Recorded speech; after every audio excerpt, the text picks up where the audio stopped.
നമസ്കാരം. മന്ത്രി വീണ ജോർജിനെതിരെ KSUവിന്റെ ആക്രമണം. കേരള രാഷ്ട്രീയം ഗതിമാറി സഞ്ചരിക്കുകയാണോ? നിയമസഭാ തെരഞ്ഞെടുപ്പ് മുന്നിൽ വന്നു നിൽക്കെ PR സ്റ്റണ്ടുകൾ അതിൻ്റെ പീക്കിലെത്തി നിൽക്കെ കോൺഗ്രസ് അടുത്ത ഘട്ടത്തിലേക്ക് കടക്കുകയാണോ എന്നുള്ള ചോദ്യം ഉയരുകയാണ്. വീണ ജോർജ് കണ്ണൂരിൽ നിന്നും മടങ്ങുന്ന ഘട്ടത്തിൽ റെയിൽവേ സ്റ്റേഷനിൽ കടന്നു കയറിയ KSUക്കാരാണ് നേരിട്ട് അവരെ മുഖാമുഖം ഏറ്റുമുട്ടി ഇടയിലുള്ള പോലീസുകാരെ പോലും തള്ളിമാറ്റി ഒരു ആക്രമണത്തിലേക്ക് കടന്നത്. വീണ ജോർജ് ഇപ്പോൾ ആശുപത്രിയിൽ ആണ്. KSUവിൻ്റെ ആക്രമണങ്ങളുടെ പിന്നാലെ പ്രതികരണങ്ങളിൽ ഏറ്റവും ആദ്യം എത്തിയത് രാഹുൽ മാങ്കൂട്ടത്തിലാണ്. ലൈംഗിക ശേഷി പരിശോധനകൾക്ക് ശേഷം ആദ്യമായാണ് രാഹുൽ ഒരു പ്രശ്നത്തിൽ പ്രതികരിക്കുന്നത്. ശിഷ്യന്മാരെ രാഹുൽ തന്നെ പറഞ്ഞയച്ചതാണോ അതോ അലോഷ്യസ് സേവ്യർ സ്വന്തം ഇഷ്ടപ്രകാരം പറഞ്ഞയച്ചതാണോ എന്ന ചർച്ചയും സോഷ്യൽ മീഡിയയിൽ സമാന്തരമായി നടക്കുന്നുണ്ട്. നിർബന്ധിത ഗർഭഛിദ്രവും പിന്നാലെ നടന്നുള്ള പീഡനങ്ങളും ന്യായീകരിക്കാൻ രാഹുലിന് വേണ്ടി സോഷ്യൽ മീഡിയയിലും പുറത്തും കയറി നിറങ്ങിയ KSU കുഞ്ഞുങ്ങളെ, മന്ത്രിയെ, ഒരു വനിതാ മന്ത്രിയെ ആക്രമിക്കാൻ വിടുമ്പോൾ അതിൻ്റെ രാഷ്ട്രീയ പ്രത്യാഘാതം കൂടി നേതൃത്വം ആലോചിക്കണ്ടായിരുന്നോ? KSUവിൻ്റെ ആക്രമണത്തെ ന്യായീകരിച്ച് രാഹുൽ കൃത്യസമയത്ത് തന്നെ എത്തി.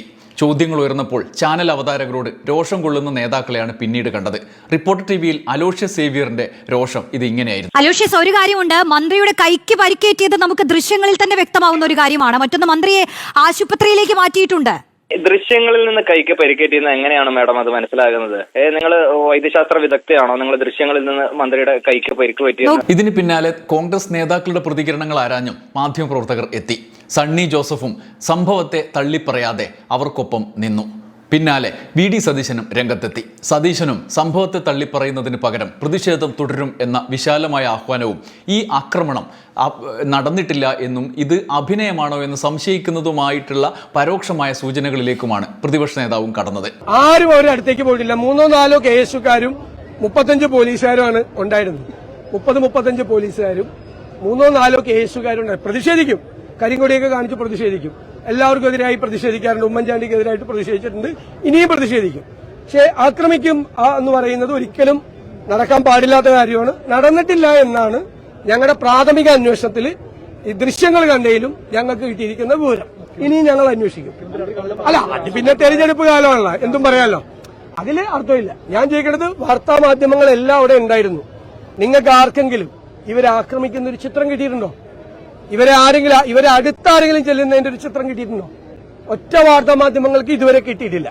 പിന്നെ അത് ആഘോഷിക്കാനാണെങ്കിൽ ആഘോഷിച്ചോട്ടെ, കുഴപ്പമില്ല. അതേസമയം ഈ സാഹചര്യം കേരള രാഷ്ട്രീയത്തിൽ ഗൗരവമുള്ള ഒരു പ്രശ്നത്തെ, പുതിയൊരു പ്രശ്നത്തെ മുന്നോട്ട് വെക്കുകയാണ്. മുഖ്യമന്ത്രി പിണറായി വിജയൻ ഇത് സംബന്ധിച്ച നടത്തിയ പ്രതികരണം ഇങ്ങനെയാണ്. ആരോഗ്യമന്ത്രി വീണ ജോർജിനെതിരെ കണ്ണൂരിലുണ്ടായ KSU ആക്രമണം കോൺഗ്രസിന്റെ ഹീന രാഷ്ട്രീയമാണ്. കണ്ണൂർ റെയിൽവേ സ്റ്റേഷനിൽ വെച്ചാണ് ആരോഗ്യമന്ത്രിയെ ആക്രമിച്ച് പരിക്കേൽപ്പിച്ചത്. അവിടെ ഉണ്ടായത് ഏതെങ്കിലും പ്രതിഷേധ പ്രകടനമല്ല, ഒരു കൂട്ടം ആക്രമണികളുടെ വിളയാട്ടമാണ്. പ്ലാറ്റ്ഫോമിലേക്ക് നടക്കുമ്പോഴാണ് മന്ത്രി ആക്രമിക്കപ്പെട്ടത്. ഇന്ത്യയിലെ ഏറ്റവും മികച്ച ആരോഗ്യ മേഖലയാണ് കേരളത്തിലേത്. അതെല്ലാ ഔദ്യോഗിക ഏജൻസികളും അംഗീകരിച്ചതുമാണ്. എന്നിട്ടും ചില സംഭവങ്ങൾ പർവ്വതീകരിച്ച് അതിൽ ഒരു തരത്തിലും ഉൾപ്പെട്ടിട്ടില്ലാത്ത മന്ത്രിക്കെതിരെ ആക്രമണം നടത്തുന്നതിനെ രാഷ്ട്രീയമായിട്ടല്ല, രാഷ്ട്രീയ ആഭാസമായിട്ടാണ് കാണാൻ കഴിയുക. തങ്ങളുടെ അനുയായികളെ കയറൂരി വിട്ട് നാട്ടിലെ ക്രമസമാധാനം തകർക്കാമെന്നോ കലാപമുണ്ടാക്കാമെന്നോ കോൺഗ്രസ് നേതൃത്വം കരുതരുത്. ഇത് സ്ത്രീകൾക്കെതിരായ ആക്രമണം കൂടിയാണ്. ആരോഗ്യമന്ത്രിയുടെ ഔദ്യോഗിക വസതിയിലേക്ക് അതിക്രമിച്ച് കയറാനും റീത്ത് വെക്കാനും യൂത്ത് കോൺഗ്രസുകാരെ ഇറക്കിവിട്ടത് നേതൃത്വമാണ്. നിരന്തരം നുണയും വെറുപ്പും പ്രചരിപ്പിച്ച് അണികളെ ആക്രമണോത്സുകമാക്കുന്ന കേരളത്തിലെ പ്രതിപക്ഷ രാഷ്ട്രീയത്തിന്റെ ശൈലിയാണ് ഇതിന് പിന്നിൽ. തീർത്തും അടിസ്ഥാനരഹിതമായ ആരോപണങ്ങൾ ഉന്നയിച്ച് രാഷ്ട്രീയത്തെ മലീമസമാക്കുന്ന അവരുടെ ശൈലിയുടെ പ്രതിഫലനമാണ് KSU അക്രമികളിലൂടെ പുറത്തു വന്നത്. ഇത് അത്യന്തം അപലപനീയവും പ്രതിഷേധാർഹവുമാണ് എന്നാണ് മുഖ്യമന്ത്രി പറയുന്നത്. മുഖ്യമന്ത്രിക്ക് പിന്നാലെ മന്ത്രി K രാജന്റെ പ്രതികരണവും ശ്രദ്ധിക്കേണ്ടതാണ്. മന്ത്രിമാരെ വ്യക്തിപരമായി ആക്രമിക്കുന്നതിന് ഇപ്പോൾ ഞങ്ങൾക്ക് പറഞ്ഞിട്ട് കാര്യമില്ല. ചിലർക്ക് അങ്ങനെയാണ്, കുരുപൊട്ടും. അങ്ങനെ ഒരു പ്രയോഗം ഉണ്ടല്ലോ. ആളുകൾക്ക് ഒരു ഗത്യന്തരവും ഇല്ല എന്ന് തോന്നിയാൽ പിന്നെ കയ്യിലുള്ള അവസാനത്തെ ആയുധം എടുത്തിട്ട് എറിഞ്ഞു നോക്കും. അതിലൊന്നും കുഴപ്പമില്ല. അതൊക്കെ അത്തരത്തിലുള്ള വായില്ലാത്ത കോടാലികളായിട്ട് ഞങ്ങൾ കാണുന്നു. ഭൂമാഫിയ റവന്യൂവിനെതിരെ ആക്രമണം നടത്തും. സ്വാഭാവികമാണ്. ഭൂമിയെ കള്ളക്കച്ചവടം നടത്താൻ പറ്റില്ല എന്ന് കേട്ടാൽ കള്ളക്കച്ചവടം തടഞ്ഞവനെതിരെ ആക്രമണം ഉണ്ടാകും. ഇതൊക്കെ സാധാരണയാണ്. അതിലൊന്നും പ്രശ്നമില്ല. പക്ഷെ മന്ത്രിമാരെ വ്യക്തിപരമായി ഡീമോറലൈസ് ചെയ്യുന്നതിനേക്കാൾ അപകടമാണ് ശാരീരികമായി ആക്രമിക്കുക. വീണ ജോർജിനെ പോലെ ഒരു വനിതാ മന്ത്രിയെ ശാരീരികമായി ആക്രമിക്കാൻ മുതിർന്നത് ജനാധിപത്യത്തിൽ അത്യന്തം അപലപനീയമായിട്ടുള്ള ഒരു നടപടിയാണ്. എന്നാൽ ഈ ആക്രമണം എന്തിനാണ്, ഏത് സാഹചര്യത്തിലാണ് എന്ന ചോദ്യം ഉയരുന്നുണ്ട്. അത് വി.ഡി. സതീശന്റെ പുതിയുഗ യാത്രയുടെ പാതി വഴിയിൽപ്പെട്ട പരാജയ സാഹചര്യത്തെ അതിജീവിക്കാനാണ് എന്നുള്ള ആക്ഷേപം ഉയരുന്നുണ്ട്. ജോൺ ബ്രിട്ടാസ് പറയുന്നത് ഇങ്ങനെയാണ്: പുതിയുഗ യാത്രയുടെ പരാജയം, കുട്ടിക്കുരന്മന്മാരെ കൊണ്ട് ചുടുചോറ് വാരിപ്പിക്കുന്ന രീതി കോൺഗ്രസ് നേതൃത്വം അവസാനിപ്പിച്ചേ പറ്റൂ. ആരോഗ്യമന്ത്രി വീണ ജോർജിനെതിരെ KSU ഗുണ്ടകൾ നടത്തിയ ഈ ഗുരുതരമായ ആക്രമണം അപലപനീയമാണ്. പ്രതിപക്ഷ നേതാവിൻ്റെ ജാഥയുടെ പരാജയത്തിലും ആരോഗ്യവകുപ്പിനെതിരെ നടത്തുന്ന ദുഷ്പ്രചരണങ്ങൾ ജനങ്ങൾ തള്ളിക്കളഞ്ഞു എന്നതിലുമുള്ള വിരോധം മന്ത്രിയെ ആക്രമിച്ചല്ല തീർക്കേണ്ടത്. കോൺഗ്രസ് നേതൃത്വം മന്ത്രിയോടും കേരളത്തിലെ ജനങ്ങളോടും മാപ്പ് പറയണം എന്നാണ് ജോൺ ബ്രിട്ടാസ് പറയുന്നത്.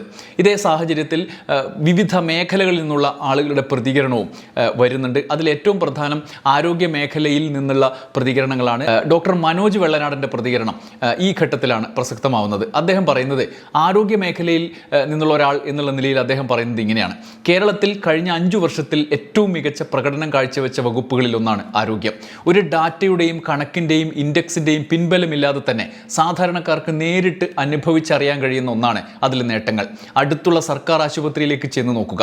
ഇതൊക്കെ വലിയ കാര്യമാണോ എന്ന് തോന്നുമ്പോൾ മാത്രം 10 വർഷം മുമ്പ് ഇത് എങ്ങനെ കിടന്നിരുന്നു, എങ്ങനെ പ്രവർത്തിച്ചിരുന്നു എന്നൊക്കെ ചിന്തിച്ചു നോക്കുക, ഉത്തരം കിട്ടും. ഈ 5 വർഷവും ഈ പ്രവർത്തനങ്ങൾക്ക് ചുക്കാൻ പിടിച്ച മന്ത്രിയാണ് വീണ ജോർജ്. അവർക്കെതിരെ നിരന്തരം നടന്നിരുന്ന സൈബർ മാധ്യമ ആക്രമണത്തിൻ്റെ കാരണവും അതുതന്നെയാണ്. ഈ നേട്ടങ്ങൾ അനുഭവിക്കുന്ന നീതിബോധമുള്ള സാധാരണ മനുഷ്യർ അവരോടൊപ്പമാണ് എന്ന കാര്യം, അതുണ്ടാക്കുന്ന അസൂയയും കുശുമ്പും, കാര്യങ്ങൾ കൈവിട്ടു പോകുന്നു എന്ന തോന്നൽ, ഇതെല്ലാം ചേർന്ന് 4 വശത്തു നിന്നും അവരുടെ തലച്ചോറിലേക്ക് ആഞ്ഞടിക്കുന്ന ഫ്രസ്ട്രേഷനാണ് എതിരാളികളെ കൊണ്ട് ഇതൊക്കെ ചെയ്യിക്കുന്നത്. ഫ്രസ്ട്രേറ്റഡ് ടീംസിൻ്റെ യുവ സംഘടന ഇന്ന് മന്ത്രിയെ കയ്യേറ്റം ചെയ്യുന്ന രീതിയിൽ കാര്യങ്ങൾ എത്തിച്ചുവെങ്കിൽ അത് അപകടമാണ്, അപലപനീയമാണ്, കഷ്ടം എന്നാണ് വീണ ജോർജിന് ഐക്യദാർഢ്യം പ്രകടിപ്പിച്ചുകൊണ്ട് ഡോക്ടർ മനോജ് വെള്ളനാട് പറയുന്നത്. മുതിർന്ന മാധ്യമപ്രവർത്തകൻ KJ ജേക്കബിന്റെ പ്രതികരണവും ശ്രദ്ധേയമാണ്. മഞ്ഞ മാറിയില്ലാത്ത KSU കുഞ്ഞുങ്ങളുടെ കാറ്റ് നിറഞ്ഞ തലയിൽ ആ മന്ത്രിയെ ആക്രമിക്കാം എന്നൊരു ചിന്ത വരാൻ സാധ്യതയില്ല. അതിന് ഉത്തരവാദികൾ കേരളത്തിലെ ആരോഗ്യരംഗമാകെ തകർന്നു, അത് വെന്റിലേറ്ററിലാണ് എന്ന് കേരളം മുഴുവൻ പറഞ്ഞു നടന്ന നുണയന്മാരായ മൂത്ത കോൺഗ്രസ് നേതാക്കളാണ്. അവരാണ് ഹീനമായ ഈ ശാരീരിക ആക്രമണത്തിന് മറുപടി പറയേണ്ടത് എന്നാണ് KJ ജേക്കബ് പറയുന്നത്. ശരിയാണ്, നേതാക്കളാണ് മറുപടി പറയേണ്ടത്. വി.ഡി. സതീശൻ അടക്കമുള്ള നേതാക്കൾ. മറുപടി പറയാനെത്തിയ സണ്ണി ജോസഫ് മുതൽ വി.ഡി. സതീശൻ വരെ ആക്രമണത്തെ തള്ളിപ്പറയുകയല്ല ചെയ്തത്. സമരം തുടരും എന്ന് പറഞ്ഞ് ആരോഗ്യവകുപ്പിനെ മറ്റൊരു രീതിയിൽ ആഖ്യാനം ചെയ്ത് മന്ത്രിക്കെതിരെ ആക്രമണങ്ങളെ പരോക്ഷമായി പിന്തുണക്കുന്ന നിലപാടാണ് എടുത്തത്. വി.ഡി. സതീശൻ്റെ പുതിയുഗ യാത്ര കാസർഗോഡ് നിന്ന് ആരംഭിക്കുമ്പോൾ ഏകപക്ഷീയമായ പ്രചരണങ്ങളാണ് അന്തരീക്ഷത്തിൽ ഉണ്ടായിരുന്നത്. മാധ്യമങ്ങളുടെ സർവാത്മനായുള്ള പിന്തുണയും തദ്ദേശ തെരഞ്ഞെടുപ്പ് വിജയത്തിൻ്റെ ആഹ്ലാദത്തിൽ നിയമസഭയും ജയിച്ചു, ഇനി ആകാൻ പോകുന്ന മുഖ്യമന്ത്രി കസേരയാണ് തങ്ങളുടെ മുന്നിൽ എന്ന ചിരിയോടെയും പുച്ഛത്തോടെയുമാണ് ഓരോ വാർത്താ സമ്മേളനത്തിലും പ്രതിപക്ഷ നേതാവ് പ്രതികരിച്ചത്. എന്നാൽ മലബാർ കഴിഞ്ഞ് മധ്യ കേരളത്തിലേക്ക് എത്തുമ്പോൾ കാര്യങ്ങൾ മാറിമറിഞ്ഞു. ഏകപക്ഷീയമായ ഒരു പുതിയുഗ യാത്ര ഒരു പ്രതിരോധ യാത്രയായി, പ്രതിപക്ഷത്ത് വിചാരണ ഒരു ഭാഗത്ത് നടക്കുമ്പോൾ അതിനുള്ള പ്രതിരോധ യാത്രയായി മാറി. പല ചോദ്യങ്ങളും ഉയർന്നു. കനകോലു സിദ്ധാന്തങ്ങൾ പാളിപ്പോയി. പ്രതിപക്ഷ നേതാവിൻ്റെ ബെല്ലും ബ്രേക്കുമില്ലാത്ത വർത്തമാനങ്ങളിലെ നുണകൾ ചോദ്യം ചെയ്യപ്പെട്ടു. നുണക്കഥകളെല്ലാം തകർന്നു വീണു. ഒടുക്കം നിയമസഭാ സമ്മേളനം കൂടി കഴിഞ്ഞതോടെ പതിവ് കനകോലു PR കൊണ്ട് പിടിച്ചു നിൽക്കാൻ വയ്യാത്ത അവസ്ഥയായി. ഈ സാഹചര്യത്തിലാണ് കത്രിക സംഭവം ഉണ്ടാകുന്നത്. ആരോഗ്യവകുപ്പിനെതിരെ പ്രതിഷേധമുയർന്നു. ആശുപത്രികളിലടക്കം ബെല്ലും ബ്രേക്കും ഇല്ലാത്ത പ്രതിഷേധം. ആരോഗ്യമന്ത്രിയുടെ വീടിൻ്റെ പൂട്ട് തല്ലി പൊളിച്ച് അകത്ത് കയറി അവിടെ കലുഷിതമാക്കാനുള്ള സാധ്യതകൾ ഒക്കെ നോക്കി. സാധാരണ അവസാനത്തെ അഭയം എന്ന് നാം പറയുന്ന വീട്ടിൽ കയറി അതിക്രമം കാണിക്കുന്നവർ രാഷ്ട്രീയക്കാരായി കണക്കാക്കാറില്ലാതെ ഒടുക്കം ആ സംഭവം അവസാനിച്ചു. എന്നിട്ടും ഇമാതിരി പരിപാടികൾ അവസാനിപ്പിച്ചില്ല. പുതിയുഗ യാത്ര കോട്ടയം കടന്നിങ്ങനെ സ്തംഭിച്ചു നിൽക്കുമ്പോൾ കണ്ണൂരിൽ നിന്നൊരു വനിതാ മന്ത്രി ആക്രമിക്കപ്പെടുന്നു. യാത്രാ വിജയത്തിനായുള്ള പുത്തൻ പദ്ധതികൾ ആസൂത്രണം ചെയ്യപ്പെടുകയാണോ എന്ന ചോദ്യം ഉയരും വിധമാണ് KSU കുഞ്ഞുങ്ങളെ പറഞ്ഞുവിട്ട് റെയിൽവേ സ്റ്റേഷനിലാടിയ നാടകം. എന്താണ് ഇപ്പോഴത്തെ മുദ്രാവാക്യം? എന്തിനാണ് പ്രതിഷേധം? എന്താണ് പ്രതിഷേധ മാർഗം? ഇതൊന്നും അറിയാതെ കൈമലർത്തുന്ന കുറച്ച് യുവാക്കളെ പറഞ്ഞുവിട്ട് മുഖ്യധാരയിൽ ഉയരുന്ന ചർച്ചകൾ അട്ടിമറിക്കുക എന്ന ലക്ഷ്യം സാക്ഷാത്കരിക്കാനുള്ള ശ്രമമായിരുന്നു. ഞങ്ങൾ അജണ്ടയും നരേറ്റീവും തീരുമാനിക്കും, അതാണ് നിയമസഭയിൽ ചർച്ച ചെയ്യുക എന്ന വി.ഡി. സതീശൻ്റെ പ്രഖ്യാപനം പാളിപ്പോയപ്പോൾ അത് തിരിച്ചു പിടിക്കാനുള്ള ആസൂത്രിത നീക്കമാണോ നടന്നത്? സ്വാഭാവികമായും അത്തരം സംശയങ്ങൾക്കുള്ള മറുപടി പ്രതിപക്ഷ നേതാവും കോൺഗ്രസ് നേതൃത്വവും പറയേണ്ടി വന്നിരിക്കുന്നു. ഭരണം പിടിക്കാനുള്ള നീക്കങ്ങൾ പാളിപ്പോകുമ്പോൾ മറുവഴികൾ തേടുകയാണോ? ഒരിക്കൽ ഉമ്മൻചാണ്ടിക്കെതിരെ ഡിവൈഎഫ്ഐയുടെ സമരത്തിന്റെ ഭാഗമായി കല്ലേറുണ്ടായ കാര്യം ഇപ്പോഴും ആവർത്തിക്കുകയും സമാധാനത്തിന്റെ പ്രാവിൻ കൂട്ടമാണ് ഞങ്ങൾ എന്ന് നിരന്തരം പറയുകയും ചെയ്യുന്നവരാണ് സതീശനടക്കമുള്ള നേതാക്കൾ. ഉമ്മൻചാണ്ടിക്കെതിരായ സമരരീതിയെ കേരളം മുഴുവൻ അപലപിച്ചതുമാണ്. ഉമ്മൻചാണ്ടിയോടെങ്കിലും ആത്മാർത്ഥതയുണ്ടായിരുന്നെങ്കിൽ സതീശനും സംഘവും സമീപ ദിവസങ്ങളിൽ കേരളം നടക്കുന്ന ഈ പരിപാടിയിൽ നിന്ന്, അവർ ഉണ്ടാക്കി കൊടുക്കുന്ന ഈ പരിപാടിയിൽ നിന്ന് പിന്തിരിയണമായിരുന്നു. കനകൂലു തന്ത്രങ്ങൾ പരാജയപ്പെടുമ്പോൾ മേൽക്കൈ നേടാൻ എന്തെല്ലാം വഴികൾ ഇനിയും സ്വീകരിക്കും എന്ന് നമുക്കറിയില്ല. കാത്തിരിക്കുക. പേടി വേണ്ട, ജാഗ്രത മതി. നന്ദി, നമസ്കാരം.